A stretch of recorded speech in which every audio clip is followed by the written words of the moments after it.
मैंने जब से जन्म लिया था अपने हर तरफ गरीबी ही गरीबी देखी थी। घर में मेरे बाबा अकेले ही कमाने वाले थे और बाकी लोग बैठकर खाने वाले।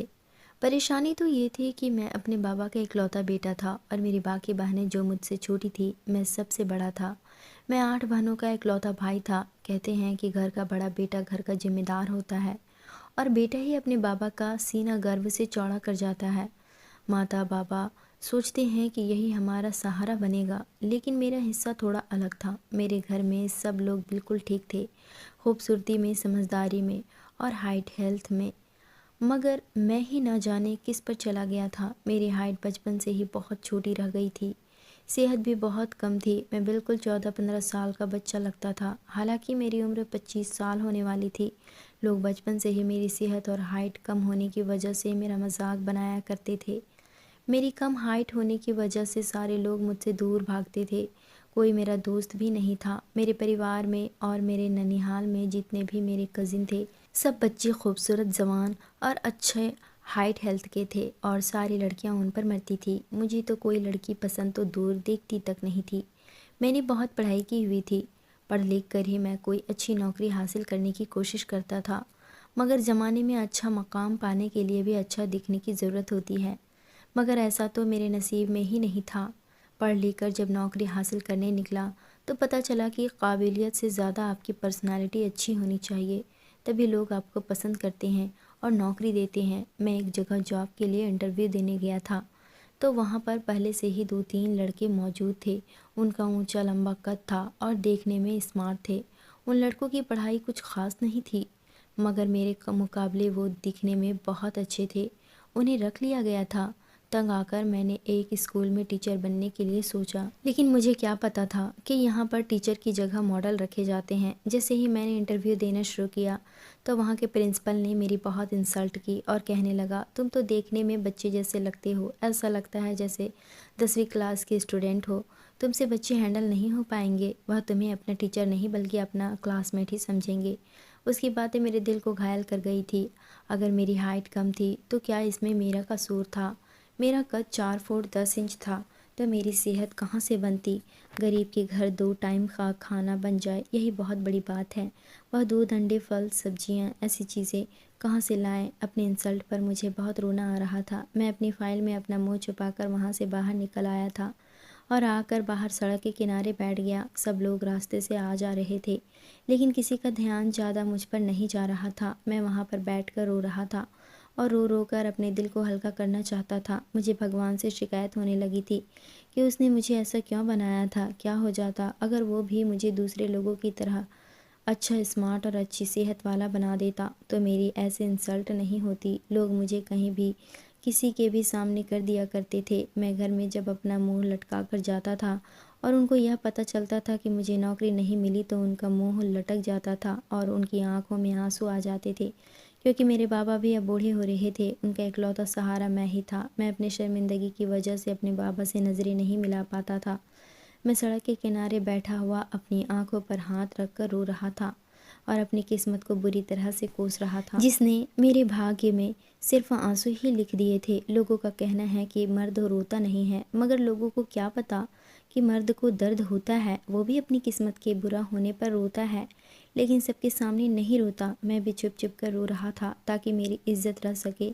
मैं लोगों के सामने रोकर अपने फिर से बेइज्जती करवाना नहीं चाहता था। अभी मैं वहाँ पर बैठा अपने आंसू पोंछ ही रहा था कि मैंने एक आदमी को अपनी तरफ आते हुए देखा। मेरे पास आकर उसने बड़े प्यार भरे शब्दों में पूछा।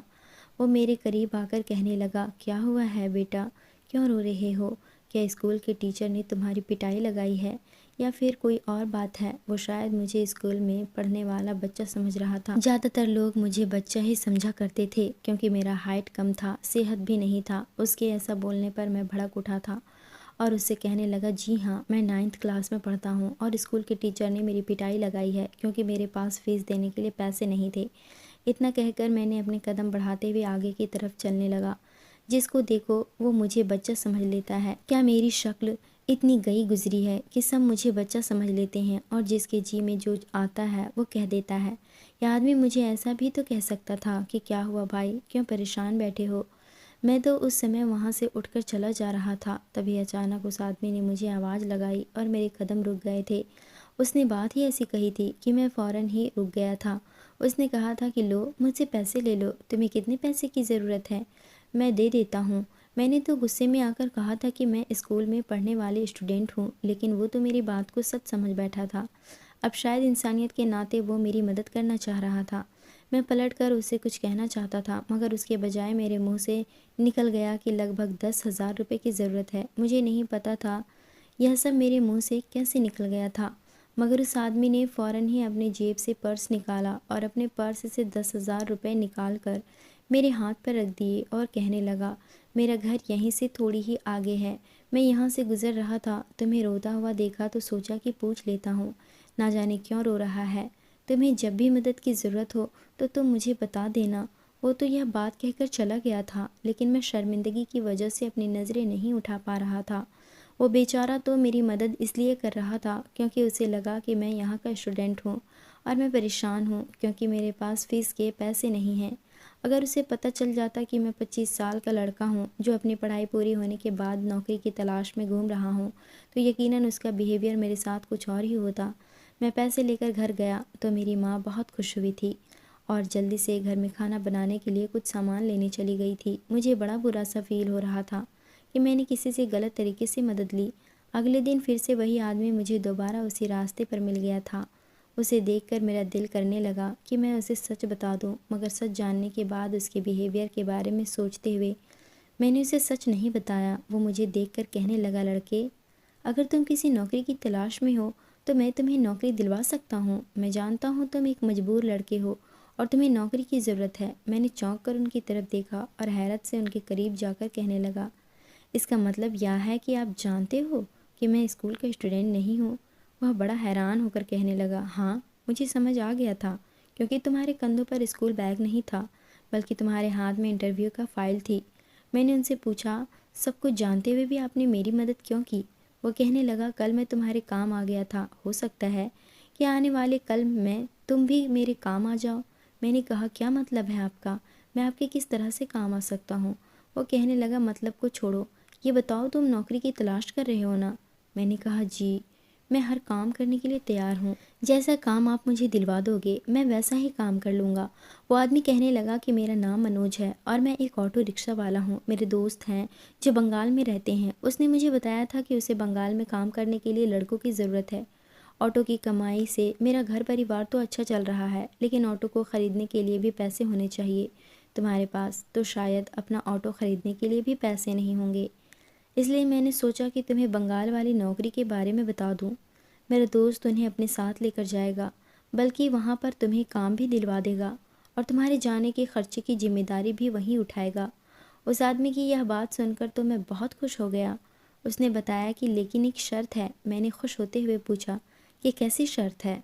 मैं अपने मन ही मन सोचने लगा कि कोई ऐसे बैठे बिठाए बंगाल जाने का मौका मिल रहा हो तो कोई पागल ही हो सकता है जो इनकार करेगा। यहाँ पर रहने वाले ज़्यादातर लोग चाहते हैं कि वह विदेश में जाकर काम करे। मेरा भी यही इरादा था क्योंकि मैं देख चुका था कि हमारी पूरी रिश्तेदारी में जितने भी लड़के विदेश में काम करने के लिए गए थे वो सब के सब काफ़ी अमीर हो चुके हैं और उनके परिवार वाले भी यहाँ रहकर अच्छी ज़िंदगी गुजार रहे हैं। 2-3 बार मैंने अपने बाबा से विदेश काम करने के बारे में जानने के लिए पूछा था तो उन्होंने मुझसे कहा था कि बेटा, बाहर जाने के लिए बहुत पैसे लगते हैं और पैसे तो हमारे पास घर में खाना खाने के लिए भी नहीं है। इन हालात में तुम्हें बाहर भेजने के लिए पैसे हमारे पास कहाँ से आएंगे? मुझे तो पता ही नहीं था कि एक दिन मेरी किस्मत मुझे बैठे बिठाए बंगाल जाने का ऑफ़र दे देगी। लेकिन उस आदमी ने जो मुझे शर्त बताई थी उसे सुनकर मेरे पैरों तले से ज़मीन निकल गई थी। वो शर्त ही कुछ ऐसी थी कि उसे सुनकर मैंने फ़ौरन ही कह दिया था कि नहीं भैया, मैं ऐसी शर्त को कभी एक्सेप्ट नहीं कर सकता जो मेरे करने की ही ना हो। उस आदमी की शर्त ये थी कि मुझे अपनी पहचान छुपानी होगी। जब मैंने इस बात का मतलब पूछा तो वो कहने लगा कि तुम बंगाल में जाकर अच्छी कमाई कर सकते हो, जिससे तुम्हारी ज़िंदगी बदल कर रह जाएगी और तुम्हारे घर के हालात भी बहुत अच्छे हो जाएंगे अगर तुम वहाँ जाकर अपनी उम्र 15 साल बताओ तो, लेकिन किसी को यह बात पता नहीं चले कि तुम्हारी उम्र 25 साल है और तुम एक मैच्योर लड़के हो, वरना तुम्हें वहाँ नौकरी नहीं मिलेगी। लेकिन अगर तुम खुद को 15 साल का लड़का बताओगे तो वहाँ तुम्हें एक ऐसी शानदार नौकरी मिलेगी जिससे तुम्हारे घर वाले भी ऐश की ज़िंदगी गुजारेंगे और तुम भी वो ना जाने मेरे आगे ऐसी शर्त रख रहा था। यह बात ठीक थी कि मेरी हालात और हाइट ऐसी ही थी। मैं सच में 14-15 साल का लड़का लगता था, मगर बात यह भी तो थी, इतनी छोटी लड़की को भला नौकरी कौन दे सकता है। मैंने कहा, मुझे थोड़ा सोचने का टाइम तो दो। मैं अपनी फैमिली से परमिशन लेने के बाद ही कोई जवाब दे सकता हूँ। उसके बाद मैं अपने घर चला आया था। मैंने 2 दिन का टाइम दे दिया था कि मैं 2 दिन बाद आपको अपना फ़ैसला बता दूंगा। लेकिन यहाँ राजगढ़ में तो मेरा कोई फ्यूचर ही नहीं था। मुझसे छोटी एक बहन 23 साल की थी और दूसरी बहन 22 साल की थी। मुझे उनकी शादियाँ करनी थी। सारी बहनों की शादी की जिम्मेदारी मेरे सर पर ही थी। मेरी बहनों का रिश्ता भी लग नहीं पा रहा था, क्योंकि लोगों को पता था कि मैं अपनी बहनों को ज़्यादा दहेज नहीं दे सकूंगा। उनकी उम्र शादी की हो रही थी। मैं अपनी बहनों से बड़ा था, लेकिन मेरी शादी की तो दूर दूर तक उम्मीद ही नहीं थी। इसलिए पहले मुझे अपनी बहनों की शादी के बारे में सोचना था। घर के हालातों को देखकर मैंने फैसला कर लिया था कि जैसा वो आदमी कह रहा है वैसा ही करूँगा। और सुबह जाकर मैंने उस आदमी से कहा कि तुम जो कहोगे वैसा ही होगा। मैं नौकरी करने के लिए तैयार हूँ। अपने घर वालों से मैंने झूठ बोल दिया था कि मुझे एक अच्छी कंपनी वालों ने बंगाल में बुलाया है। अब मैं उन्हें अपने काम के बारे में क्या बताता, जबकि मुझे खुद ही नहीं पता था कि मुझे वहाँ पर जाकर क्या काम करना है। फिलहाल कुछ दिनों के बाद मैं बंगाल चला गया था। उस आदमी ने कहा था कि तुम्हें वहाँ पर मेरा दोस्त लेने के लिए आ जाएगा और काम की भी सारी डिटेल वही बताएगा। आखिरकार काफ़ी इंतज़ार करने के बाद एक हट्टा कट्टा सा आदमी मेरे पास मुझे लेने के लिए आया था और कहने लगा, चलिए मेरे साथ, मैं आपको लेने आया हूँ। मैं बहुत हैरान हो रहा था कि मेरे साथ ये क्या हो रहा है। मुझे नहीं पता था कि मुझे यहाँ पर किस काम के लिए बुलाया गया है, और मेरी उस आदमी से पूछने की हिम्मत नहीं हो रही थी, क्योंकि वह शक्ल से ही बहुत सीरियस इंसान लग रहा था।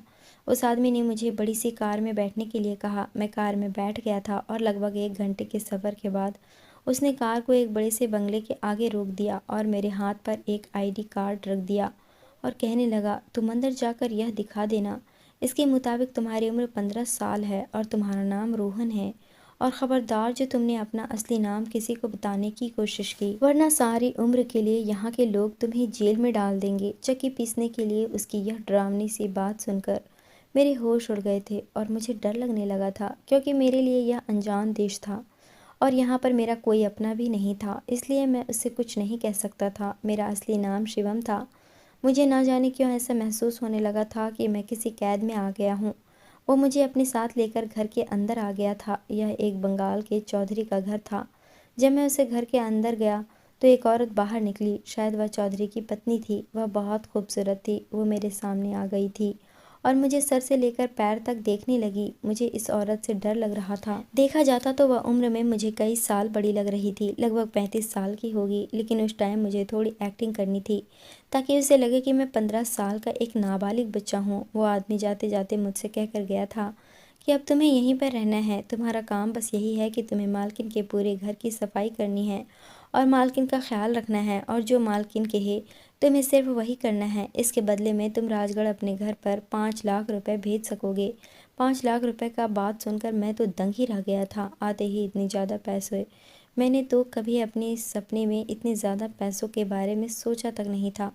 मैं बंगाल की भाषा समझ तो नहीं सकता था, लेकिन कुछ कुछ बोल लेता था। मैंने सोच लिया था कि मैं मोबाइल के जरिए सारी लैंग्वेज सीख जाऊंगा। मालकिन को ऐसा लगता था कि मैं शायद उनकी लैंग्वेज नहीं समझ रहा था, इसलिए मुझे इशारे से सारे घर की सफाई करने के बारे में कह रही थी। मैं जाते ही अपने काम में लग गया था और पूरे घर की सफाई करने लगा था। मैं दिल लगाकर अपना काम करता था। मैं इतना पढ़ा लिखा होकर भी यहाँ पर नौकर बनकर रह गया था। फिलहाल मुझे तो पैसे अच्छे मिल रहे थे। इसके बाद उस औरत ने मुझे स्टोर रूम की सफाई करने के लिए कहा था। मालकिन बहुत खूबसूरत औरत थी। 35 साल की होने के बावजूद भी वो बिल्कुल 20 साल की जवान लड़की लगती थी। यह बात मुझे बाद में पता चली कि उसका पति महीने में सिर्फ 1 दिन के लिए ही उसके पास आता है, क्योंकि वह अपने पति की चौथी पत्नी थी। चौधरी लोग तो वैसे भी कई कई शादियां करते हैं, लेकिन मुझे अपनी मालकिन की हरकतें बहुत अजीब सी लगती थी, क्योंकि नॉर्मल दिनों में तो वह बहुत अच्छे तरीके से तैयार हुआ करती थी, लेकिन जिस दिन उसका पति आता था वो अपनी हालात अजीब सी बना लेती थी। सिंपल से कपड़े पहन लिया करती थी और बिना मेकअप के ही घर में घूमती फिरती थी। मुझे मालकिन की इस बिहेवियर का कुछ भी समझ में नहीं आता था और मैं यही सोचता था कि ना जाने वह ऐसा क्यों करती हैं। घर में मेरे अलावा और कोई नौकर भी मौजूद नहीं था। जिससे मैं उनका ऐसे करने की वजह पूछ लेता। फिलहाल जब मालिक आता तो मालकिन खाना भी अपने हाथ से ही बनाया करती थी। इसी तरह से महीने के 2 दिन मुझे खाना भी नहीं बनाना पड़ता था और मैं बिल्कुल फ्री ही रहता था। मालिक के सामने मालकिन मुझे काम भी कम बताती थी और मैं बाहर घूमने फिरने भी चला जाता था। तभी मेरी मुलाकात एक लड़के से हुई जिसका नाम सोनू था। सोनू 15 साल का लड़का था। वह बहुत भला और मासूम सा लड़का था जो मेरी तरह ही बंगाल काम करने के लिए आया था। उसी के थ्रू मुझे पता चला कि यहाँ का उसूल है कि यहाँ की औरतें सिर्फ 10 साल से लेकर 15 साल तक के लड़कों को ही काम पर रखती हैं। ऐसा क्यों था, इस बात का जवाब मुझे सोनू भी नहीं दे सका था। वो मेरा बहुत अच्छा दोस्त बन गया था और कभी कभी हम एक दूसरे से अपने दिल की बातें भी शेयर कर लिया करते थे। मेरी मालकिन तो मुझे बच्चा समझती थी, इसलिए वो मुझसे कभी कभी अपना सर और हाथ पैर भी दबाया करती थी और कभी कभी तो कमर की मालिश करवा लेती थी। एक पराई औरत को छूते हुए मुझे बड़ी शर्म आती थी, मगर फिर मुझे अपनी पहचान के बारे में याद आ जाता था कि मैं कौन हूँ। मेरी पहचान तो यहाँ पर कुछ और है।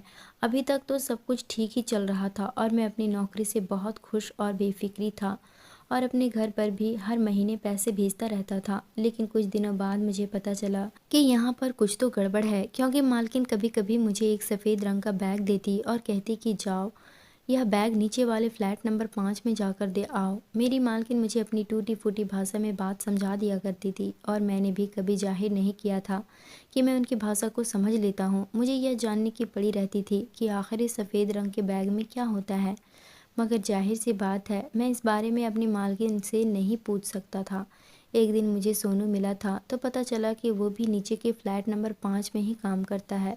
मैंने उसे सफ़ेद रंग के बैग के बारे में पूछा कि तुम्हें कुछ पता है कि इसमें क्या होता है। तो वो कहने लगा कि यहाँ की ज़्यादातर औरतें जब एक दूसरे को कोई सीक्रेट मैसेज भेजती हैं तो इस सफ़ेद रंग के बैग में एक लेटर लिखकर भेज देती हैं।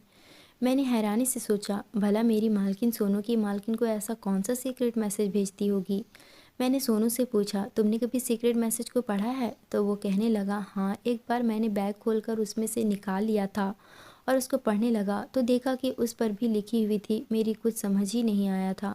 मैंने उससे कहा, अगली बार जब तुम्हें मौका मिले तो तुम उस लेटर की फ़ोटो खींच लेना। सोनू राजी हो गया था। मैं अपनी मालकिन के घर वापस आ गया था। मालकिन ने जब मुझे सैलरी दी तो मेरी खुशी का ठिकाना ही नहीं रहे थे।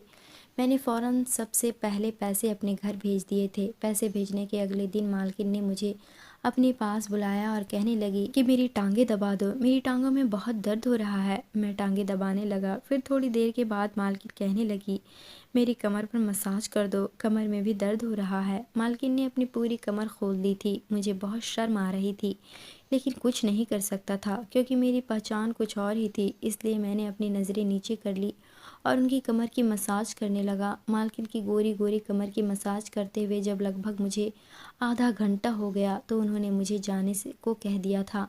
मैं गहरी सांस भरते हुए उठा कि मालकिन ने मुझसे कहा कि वह बाहर जा रही है और मैं घर का ध्यान रखूं। मैंने सोचा कि ना जाने मालकिन कितने टाइम तक वापस आए। इतनी देर में मैं अपने फ्रेंड सोनू से मिलने के लिए चला जाता हूँ।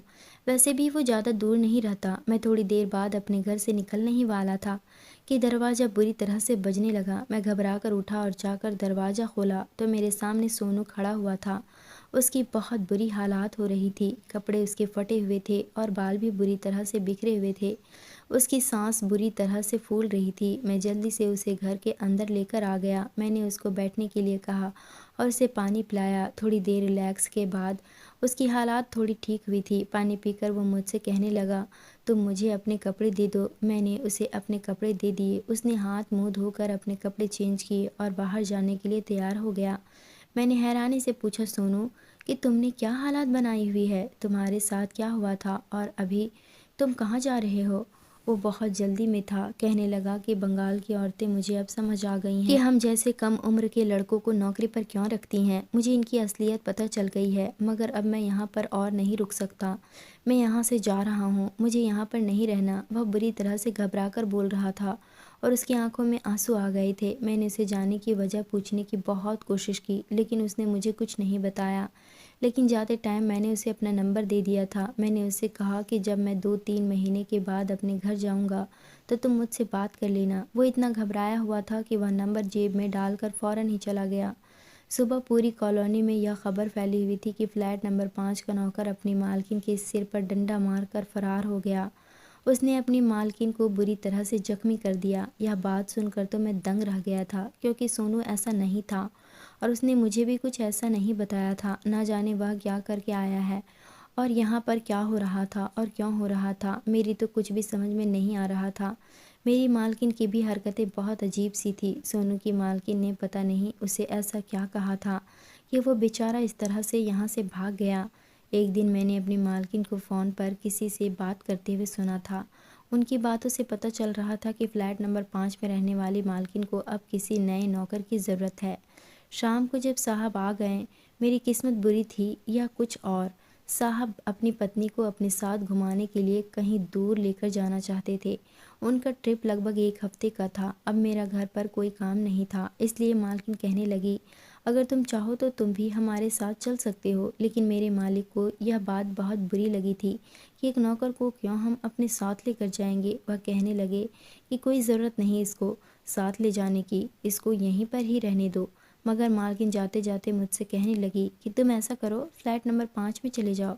उनकी मालकिन को नए नौकर की ज़रूरत है। जब तक हम घर पर नहीं आते तब तक तुम उसके साथ रहो और उनके घर का काम करो। मैं जाना तो नहीं चाहता था, मगर मजबूर था। मैं जाते हुए बहुत डर रहा था कि सोनू के साथ पता नहीं क्या हुआ होगा, जो वह बेचारा यहाँ से भाग गया। मैं फ्लैट नंबर 5 वाले घर में चला गया था। इस घर की मालकिन की उम्र लगभग 45 साल की लग रही थी और वह शक्ल से बस नॉर्मल से ही थी, ज़्यादा ख़ास नहीं थी। और मुझे देखते ही कहने लगी, आज के दिन तुम मेरे मेहमान हो। आज का दिन मेरे लिए बहुत स्पेशल है। तुम अपने काम पर लग जाना, आज तुम्हें मेरे साथ टाइम स्पेंड करना है। मैं डरते डरते उनके लिए खाना लगाने लगा। वो बहुत अजीब तरह की औरत थी। वैसे तो मैंने अब तक जितनी भी बंगाल में रहने वाली औरतें देखी थी, सारी की सारी अजीबो गरीब आदत वाली औरतें थी। जाने उनकी किस किस तरह की अजीब हरकतें थी। मगर इस फ्लैट नंबर 5 वाली मालकिन को देखकर तो मैं बड़ी बेचैनी सी महसूस करने लगा था। न जाने मुझे उसे देखते ही एहसास हुआ कि कुछ ठीक नहीं है, ज़रूर कुछ न कुछ तो गड़बड़ है। खाना खाते हुए वह औरत बड़ी अजीब सी हरकतें कर रही थी। उसने मुझे अपने पास बैठने के लिए कहा तो मुझे मजबूरन उसके करीब में चेयर पर बैठना पड़ गया। उसने चम्मच में खाना लिया और उस चम्मच को मेरी तरफ बढ़ाते हुए कहने लगी, मैं तुम्हें अपने हाथ से खाना खिलाती हूँ। मैं बड़ा हैरान रह गया था और परेशानी में फंस गया था। बस कहीं ना कहीं इस औरत से छुटकारा पाने की कोशिश कर रहा था, लेकिन मेरे पास तो भागने का भी कोई रास्ता ही नहीं था। इसलिए मजबूरन मुझे उस औरत के हाथ से खाना खाना पड़ा था। नाश्ता करने के बाद मैंने टेबल पर रखे हुए बर्तन उठाना चाहा तो उसने मुझे रोक दिया और कहने लगी, मैं खुद कर लेती हूँ, तुम आज बस आराम करो। मैं अंदर ही अंदर घुटन महसूस करने लगा था कि किस तरह की औरत है जो नौकर को आराम करने के लिए कह रही है और ख़ुद सारा काम कर रही है। मैंने अगले दिन घर का काम करना चाहा तो भी उसने मुझे रोक दिया। अब तो मुझे इस औरत पर भी शक होने लगा था कि ये मुझसे घर के काम क्यों नहीं करवा रही और आखिर इसने मुझे अपने घर में क्यों बुलाया है। मेरे पास सोनू का नंबर भी नहीं था, वरना मैं उसे इस बारे में उसे फ़ोन करके पूछ लेता कि वह यहाँ से क्यों गया था। रात को मैं किचन में खड़ा हुआ पानी पीने लगा तो देखा कि वह मैडम किसी से वीडियो कॉल पर बात कर रही थी। मैंने बड़ा हैरान होते हुए आगे होकर देखा तो शॉक्ड रह गया था। स्क्रीन पर वही ऑटो वाला आदमी नज़र आ रहा था जिसने मुझे यहाँ पर भेजा था। मैंने साइड से खड़े होकर बात सुनने की कोशिश की कि वह आदमी क्या बात कर रहा है। तो वो आदमी कह रहा था कि मैडम आप फिक्र मत करो, यह राजगढ़ में बहुत से ऐसे बेवकूफ़ लोग हैं जो विदेश जाकर काम करने के लिए बेताब हो रहे हैं। मैं जल्द ही आपके लिए कोई नया शिकार तलाश करता हूँ। अब मुझे महसूस हो रहा था उस आदमी ने जिसने मुझे यहाँ पर भिजवाया था, उसने मेरी कोई मदद नहीं की थी, बल्कि वो तो यहाँ की औरतों के लिए काम करता था। लेकिन क्या काम करता था, यही तो मेरी समझ में नहीं आ रहा था। मुझे यहाँ पर रहते हुए पूरे 4 महीने होने वाले थे, लेकिन अभी तक मैं सच्चाई का पता नहीं लगा पाया था। एक दिन इस नई मालकिन ने मुझे कपड़े दिए और कहने लगी कि इन कपड़ों को पहन लो और अच्छे से तैयार हो जाओ, हम लोग बाहर जा रहे हैं। मैंने वैसे ही किया जैसा उस औरत ने मुझसे कहा था। मैंने खुद को हालात के भरोसे छोड़ दिया था कि जैसा होगा देखा जाएगा। मैं तैयार हो गया तो मालकिन ने कहा कि मेरे साथ कार में आकर बैठ जाओ, हमें कहीं जाना है। मैं उनके साथ गाड़ी में जाकर बैठ गया। थोड़ी देर बाद कार एक बड़े से होटल के आगे आकर रुक गई थी। वो मुझे लेकर उस होटल के अंदर चली गई। अब मैं कुछ कुछ समझ रहा था कि वो क्या चाह रही है। मेरे माइंड सेंस ने मुझे पहले से ही सावधान कर दिया था कि कुछ तो गलत होने वाला है, इसलिए मैं पहले से ही इंतज़ाम करके आया था। उसने होटल में कमरा बुक किया और हम दोनों कमरे के अंदर चले गए। उसके होटल के कमरे के अंदर आते ही नीयत ख़राब होने लगी थी। मैं समझ गया था कि वो औरत मुझे अपने गलत काम को अंजाम देने के लिए यहाँ पर लेकर आई थी। मैंने अनजान बनते हुए पूछा, मालकिन आप मुझे किस लिए यहाँ पर लेकर आई हो? तो वो कहने लगी, तुम अभी बच्चे हो, तुम नहीं समझ सकते। बस जैसा मैं कहती हूँ तुम वैसा ही करते जाओ, तुम्हें बहुत मज़ा आएगा। जो मैं करूँगा उससे तुम्हें सुकून मिलेगा। मैंने कहा, मैं आपकी बात को खूब समझता हूँ, लेकिन इससे पहले आपको मेरी कुछ सवालों का जवाब देना होगा। वो कहने लगी, ठीक है, पूछो, क्या सवाल है, क्या पूछना चाहते हो? तो उनसे मैंने कहा कि सिर्फ आप ही गलत काम में शामिल हो, या फिर मेरी मालकिन भी है, या फिर बंगाल की सारी औरतें एक जैसी ही होती है, बच्चों का गलत फ़ायदा उठाने वाली। वो मेरी बात सुनकर हंसने लगी थी और कहने लगी, तुम मुझे जो मर्जी चाहे कह लो, मगर मैं तुम्हारी किसी बात का बुरा नहीं मानूंगी। जहाँ तक तुम्हारे सवाल का जवाब है, तो मैं तुम्हें बताना चाहती हूँ कि सारी की सारी कहानी क्या है। हमारे इस पूरे एरिया में जितने भी औरतें रहती हैं, वो सारी की सारी या तो तलाकशुदा होती हैं, या फिर अपने पति की दूसरी या तीसरी पत्नी होती हैं। कुछ अपने पतियों की सताई हुई होती है। सबके पास पैसा तो बहुत ज़्यादा है, क्योंकि यहाँ के लोग बहुत अमीर होते हैं, मगर खुश रखने के लिए उसको कोई नहीं है। अपनी फीलिंग और एहसास के हाथों मजबूर होती हुई मेरी जैसी औरतों के पास इस गलत काम के अलावा और कोई चारा नहीं होता कि हम कोई दूसरा तरीका अपना सकें। हमने राजगढ़ में हमारा एक आदमी, जिसको हमने कह रखा है कि मजबूर और गरीब लड़कों को वह यहाँ भेजे, जिससे हम अपनी जिस्मानी ख्वाहिश को पूरा करवा सकें और वह किसी को कुछ बोल भी ना पाए। हम बंगाल की औरतें अपनी हवस मिटा ही लेते हैं, वैसे ही जैसे आज मैं तुम्हारे साथ यहाँ पर करना चाहती हूँ। मैंने कहा, आपने सोनू के साथ ऐसा क्या किया था जिसकी वजह से उसे यहाँ से भागना पड़ा? वह कहने लगी, वो मुझे बहुत अच्छा लगता था, मगर वो मेरे सामने नज़र तक नहीं उठाता था। वो मुझे ध्यान से देखता तक नहीं था। मैं उसके लिए इतने अच्छे से तैयार हुआ करती थी। एक दिन मेरी दोस्त घर पर आई तो उसे सोनू बहुत पसंद आया था और उसने कहा वो आज रात मेरे घर पर ही सोनू के साथ रात गुजारना चाहती है। इस बात के बारे में सोनू को पता हो गया और वह हमारी ड्रिंक पर बेहोशी की दवा मिलाकर यहाँ से फरार हो गया। और जानते हो वो कौन थी जिसने सोनू के साथ ज़बरदस्ती की थी? वह तुम्हारी अपनी मालकिन थी। यह सुनकर तो मेरे होश उड़ गए थे। ऐसा लग रहा था जैसे सारा आसमान मुझ पर टूट पड़ा है। मैं दंग रह गया था। मुझे याद आया कि जिस दिन सोनू के साथ वह हादसा हुआ था, उस दिन सुबह ही सुबह मेरी मालकिन तैयार होकर कहीं पर चली गई थी और शाम को वापस आई थी। अब सारी कहानी मेरी समझ में आ गई थी। वह कहने लगी, अब तुम्हारे पास बचने का कोई रास्ता नहीं। तुम्हें मेरी शर्त पूरी करनी ही होगी, वरना मैं तुम्हें पुलिस के हवाले कर दूंगी और तुम पर चोरी का इल्ज़ाम लगा दूंगी। उसके बाद तुम कहीं मुँह दिखाने के लायक नहीं रहोगे और सारी ज़िंदगी जेल में ही गुजार दोगे। सोच लो क्या करना है। अगर तुम मेरी बात नहीं मानोगे तो सारी ज़िंदगी अपने घर की शक्ल देखने को नहीं मिलेगी, तरस जाओगे। उसने पूरी तरह से प्लानिंग बनाकर ही मुझसे बात की थी। मेरे पास भी अब और कोई ऑप्शन नहीं बचा था। मैं शायद इस औरत की बातों में आ जाता, क्योंकि यह औरत बहुत ज़्यादा चालाक थी। अगर मैं भी 14-15 साल का मासूम भोला भाला लड़का होता तो। मगर वो शायद ये नहीं जानती थी कि मैं 25 साल का लड़का हूँ। मैंने उनके ड्रिंक में नींद की दवाई मिला दी और अपने हाथों से इस औरत को बड़े प्यार से ड्रिंक पिलाई। थोड़ी देर के बाद ही वह धीरे धीरे बेहोश होने लगी थी और वो पूरी तरह से सो गई थी। अब मुझे अपने प्लान के अगले हिस्से पर ध्यान देना था। मैंने सबूत के तौर पर अपनी मालकिन के पति को सेंड कर दी। अब जो भी करना था उसे ही करना था। मैंने तो अपना काम पूरा कर दिया था। मालिक ने सारी बातें पुलिस को बताई। पुलिस ने छापा मार कर इस एरिए में जितनी भी औरतें रह रही थी उन सबको अरेस्ट कर लिया। जो कम उम्र के लड़कों को नौकर बनाकर उनको कैद करके अपनी मर्जी के हिसाब से उनका यूज़ करती थी, और इसमें मालिक की अपनी पत्नी भी शामिल थी, जिसे उन्होंने डिवोर्स दे दी। वो कम उम्र के लड़कों का इस्तेमाल इसलिए करती थी क्योंकि उनको डरा धमकाकर अपने काबू में रख सके और अपना काम उनसे निकलवा सके। दोस्तों, उम्मीद करती हूँ आपको हमारी कहानी पसंद आई होगी। कहानी पसंद आई है तो वीडियो को लाइक करें, चैनल पर नए हैं तो चैनल को सब्सक्राइब करें।